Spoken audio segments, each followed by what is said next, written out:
رشد ننگی تلوار ہاتھ میں لیے پہلے خیمے میں داخل ہوا تو اسے اندر سے ایک نیم برہنہ لڑکی اور 2 آدمی گہری نیند سوئے ہوئے نظر آئے۔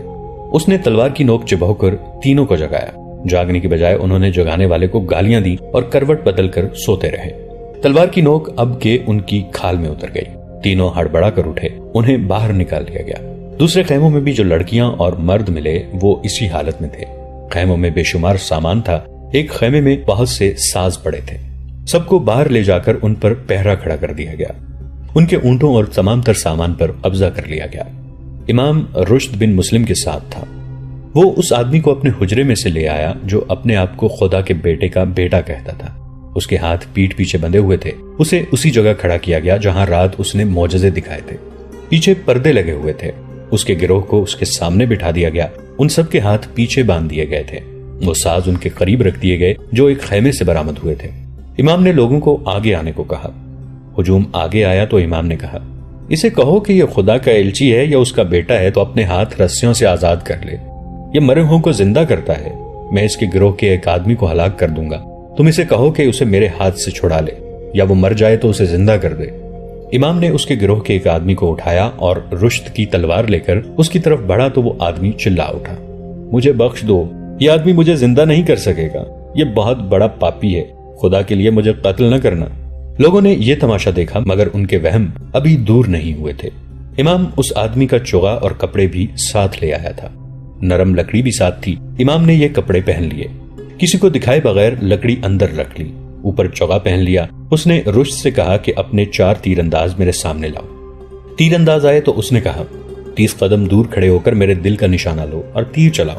تیر اندازوں نے رشد بن مسلم کی طرف سوالیہ نگاہوں سے دیکھا۔ رات کو محمود نے رشد کو تیروں اور خنجروں کو سینے میں اترنے کی حقیقت بتا دی تھی۔ رشد نے اپنے تیر اندازوں کو حکم دیا کہ وہ تیر چلا دیں۔ انہوں نے نشانہ لے کر تیر چلا دیے۔ چاروں تیر امام کے دل کے مقام میں پیوست ہو گئے۔ امام نے کہا، اب آگے آ کر میرے سینے پر 4 خنجر پوری طاقت سے پھینکو۔ خنجر پھینکے گئے جو امام کے سینے میں جا کر اٹک گئے۔ امام نے تیر اندازوں سے کہا، ایک ایک تیر اور کمانوں میں ڈالو۔ اس نے مقدس انسان کو ذرا آگے کیا اور لوگوں سے مخاطب ہو کر بلند آواز سے کہا، یہ شخص اپنے آپ کو لافانی کہتا ہے، میں تمہیں دکھاؤں گا کہ یہ اصل میں کیا ہے۔ اس نے تیر اندازوں سے کہا، اس کے دل کا نشانہ لے کر تیر چلاؤ۔ جو ہی کمانیں اوپر اٹھیں وہ آدمی دوڑ کر امام کے پیچھے ہو گیا۔ وہ موت کے ڈر سے تھر تھر کانپ رہا تھا اور بھکاریوں کی طرح جان کی بخشش مانگ رہا تھا۔ امام نے اسے کہا، آگے آؤ اور لوگوں کو بتاؤ کہ تم صلیبیوں کے بھیجے ہوئے تخریب کار ہو اور تم شعبدہ باز ہو۔ امام نے تلوار کی نوک اس کے پہلو سے لگا دی۔ لوگوں، اس آدمی نے آگے جا کر بلند آواز سے کہا، میں لافانی نہیں ہوں، میں تمہاری طرح انسان ہوں۔ مجھے صلیبیوں نے بھیجا ہے کہ تمہارا ایمان خراب کروں۔ اس کی مجھے بہت اجرت ملتی ہے، اور شمون کی بیٹی سادیہ کو اسی نے اغوا کرایا تھا۔ امام نے کہا، ہم نے لڑکی رہا کرا لی ہے۔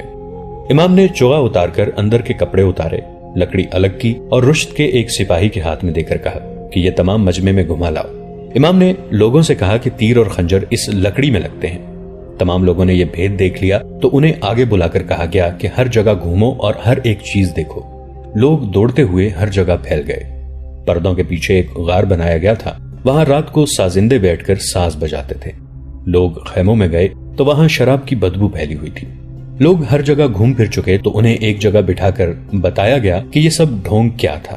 امام نے معلوم کر لیا تھا کہ جسے اس نے رات کو زندہ کیا تھا وہ کون ہے۔ وہ اسی کے گروہ کا ایک آدمی تھا جو رسیوں میں بندھا ہوا قیدیوں میں بیٹھا تھا۔ اسے لوگوں کے سامنے کھڑا کیا گیا۔ ایک اور آدمی لوگوں کو دکھایا گیا جو رات کو بوڑھے کا بہروپ دار کر اس آدمی کا باپ بنا تھا۔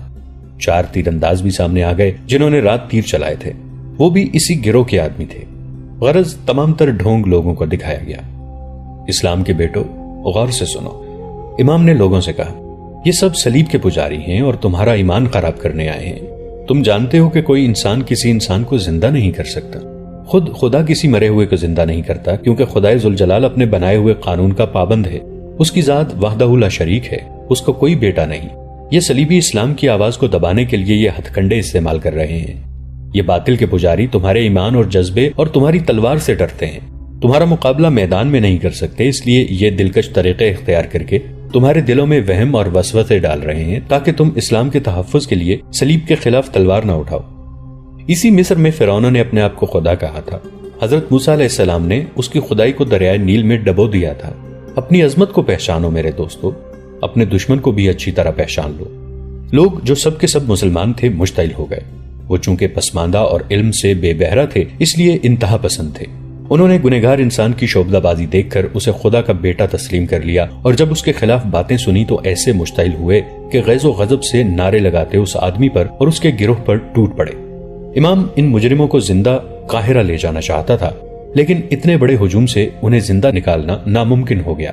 رشد نے تشدد سے ہجوم پر قابو پانے کا مشورہ دیا، جو امام نے تسلیم نہیں کیا۔ اس نے کہا کہ تمہاری تلواروں سے یہ سیدھے سادے مسلمان کٹ جائیں گے، انہیں اپنے ہاتھوں ان لوگوں کو ہلاک کرنے دو تاکہ انہیں یقین ہو جائے کہ جس نے خدا کا ایلچی اور بیٹا ہونے کا دعویٰ کیا ہے وہ ایک گنہگار انسان ہے جسے کوئی بھی انسان قتل کر سکتا ہے۔ امام رشد بن مسلم اور محمود ایک طرف ہٹ گئے۔ رشد نے ایک ٹیلے پر جا کر اپنے سپاہیوں کو للکارا اور کہا، تم جہاں ہو وہیں رہو، ان لوگوں کو مت روکو۔ تھوڑی دیر بعد وہاں امام، محمود، رشد بن مسلم اور اس کے دستے کے سپاہی رہ گئے۔ تمام تر ہجوم غائب ہو چکا تھا۔ رات جہاں شعبدے دکھائی گئے تھے وہاں شعبدہ باز اور اس کے گروہ کی لاشیں پڑی تھیں۔ لڑکیوں کو بھی قتل کر دیا گیا تھا، کوئی لاش پہچانی نہیں جاتی تھی، سب قیمہ ہو چکی تھی۔ لوگ خیمے، پردے اور تمام تر سامان لوٹ کر لے گئے تھے۔ مجرم گروہ کے اونٹ بھی لوگ کھول کر لے گئے اور رشد کے دستے کے 9 گھوڑے بھی لاپتہ ہو گئے۔ ان کے سوار پیادہ تھے اور گھوڑوں سے دور، لوگوں کو معلوم نہیں تھا کہ یہ اپنی فوج کے گھوڑے ہیں۔ یوں لگتا تھا جیسے آندھی آئی ہے اور سب کو اپنے ساتھ اڑا کر لے گئی ہے۔ ہمیں اب قاہرہ چلنا پڑے گا، امام نے رشد اور محمود سے کہا۔ یہ واقعہ حکومت کے سامنے رکھنا ہوگا۔ ان چند ہی دنوں میں سلطان صلاح الدین ایوبی نے جو احکام نافذ کیے اور جو اقدام کیے وہ انقلابی تھے، اتنے انقلابی کہ اس کے قریبی دوست اور مرید بھی چونک اٹھے۔ انہوں نے سب سے پہلے ان افسروں کے گھروں پر چھاپے مروائے اور تلاشی لی جو علی بن سفیان اور غیاث کی مشتبہ فہرست میں تھے۔ ان میں 2-3 مرکزی کمان کے اعلیٰ حاکم تھے، ان کے گھروں سے زر و جواہرات، دولت اور بڑی خوبصورت غیر ملکی لڑکیاں برآمد ہوئیں۔ بعض کے گھروں میں ایسے ملازم تھے جو سوڈان کے تجربہ کار جاسوس تھے، اور بھی کئی ایک ثبوت مل گئے۔ ان سب کو سلطان ایوبی نے عہدے اور رتبے کا لحاظ کیے بغیر غیر معین مدت کے لیے قید خانے میں ڈال دیا اور حکم دیا کہ ان کے ساتھ اخلاقی مجرموں جیسا سلوک کیا جائے۔ اس اقدام سے ان کی مرکزی کمان اور مجلس مشاورت کی چند ایک اہم اسامیاں خالی ہو گئیں۔ انہوں نے ذرہ بھر پرواہ نہ کی۔ سلطان ایوبی نے دوسرا حملہ اس گروہ پر کیا جو اپنے آپ کو مذہب کا اجارہ دار بنائے ہوئے تھا۔ سلطان ایوبی کو مشیروں نے خلوص نیت سے مشورہ دیا کہ مذہب ایک نازک معاملہ ہے، لوگ مسجدوں کے اماموں کے مرید ہیں، رائے عامہ خلاف ہو جائے گی۔ سلطان ایوبی نے پوچھا، ان میں کتنے ہیں جو مذہب کی روح کو سمجھتے ہیں؟ لوگ ان کے مرید صرف اس لیے بن گئے ہیں کہ ان کی ساری کوششیں اسی پر مرکوز ہیں کہ لوگ ان کے مرید بن جائیں۔ میں جانتا ہوں یہ امام اپنی عظمت قائم کرنے کے لیے لوگوں کو اصل مذہب سے بے بہرہ رکھتے ہیں۔ قوم کی بہترین درسگاہ مسجد ہے، مسجد کی 4 دیواری میں بٹھا کر کسی کے کان میں ڈالی ہوئی کوئی بات روح تک اتر جاتی ہے۔ یہ مسجد کے تقدس کا اثر ہے، مگر یہاں مسجد کا استعمال غلط ہو رہا ہے۔ مسجدوں میں امام پیر اور مرشد بنتے جا رہے ہیں۔ اگر میں نے مسجدوں میں باعمل عالم نہ رکھے تو کچھ عرصے بعد لوگ اماموں، پیروں اور مرشدوں کی پرستش کرنے لگیں گے۔ یہ بے علم اور بے عمل عالم اپنے آپ کو خدا اور اس کے بندوں کے درمیان رابطہ کا ذریعہ بنا لیں گے اور اسلام کے زوال کا باعث بنیں گے۔ سلطان ایوبی نے اپنے ایک مفکر اور باعمل عالم زین الدین الواعظ کو مشورے کے لیے بلایا۔ اس عالم نے اپنا جاسوسی کا ایک ذاتی نظام قائم کر رکھا تھا اور ایک بار اس نے صلیبیوں کی ایک بڑی ہی خطرناک سازش بے نقاب کر کے بہت سے آدمی گرفتار کرائے تھے۔ وہ مذہب کو اور مذہب میں جو تخریب کاری ہو رہی ہے اسے بہت اچھی طرح سمجھتا تھا۔ اس نے یہ کہہ کر سلطان ایوبی کا حوصلہ بڑھا دیا کہ اگر آپ مذہب کو تخریب کاری سے آزاد نہیں کریں گے تو کل آپ کو یہ حقیقت قبول کرنی پڑے گی کہ قوم آپ کی رہنمائی اور حکم کو قبول کرنے سے پہلے نام نہاد مذہبی پیشواؤں سے اجازت لیا کرے گی۔ اس وقت تک صلیبی مسلمانوں کے مذہبی نظریات میں توہم پرستی اور رسم و رواج کی ملاوٹ کر چکے ہیں۔ سلطان ایوبی نے فوری طور پر تحریری حکم نامہ نافذ کر دیا کہ زین الدین علی الواعظ کی زیر نگرانی ملک کی تمام مسجدوں کے اماموں کی علمی اور معاشرتی جانچ پڑتال ہوگی اور نئے امام مقرر کیے جائیں گے۔ نئے اماموں کے تقرر کے لیے سلطان ایوبی نے جو شرائط لکھی ان میں امام کا عالم ہونے کے علاوہ فوجی یا سابق فوجی یا عسکری تربیت یافتہ ہونا ضروری قرار دے دیا۔ سلطان ایوبی فلسفہ جہاد اور عسکری جذبے کو مذہب اور مسجد سے الگ نہیں کرنا چاہتے تھے۔ دوستو آج کے لیے اتنا ہی۔ اسی کہانی کی اگلی قسط کے ساتھ بہت جلد حاضر ہوں گے۔ نیچے کامنٹ سیکشن میں اپنی رائے کا اظہار ضرور کیجیے گا۔ ہمارے اس چینل کو سبسکرائب کر کے نیچے موجود بیل آئیکن کو بھی ضرور کلک کیجیے گا۔ اگلی ملاقات تک کے لیے ہمارا اور آپ کا اللہ نگہبان۔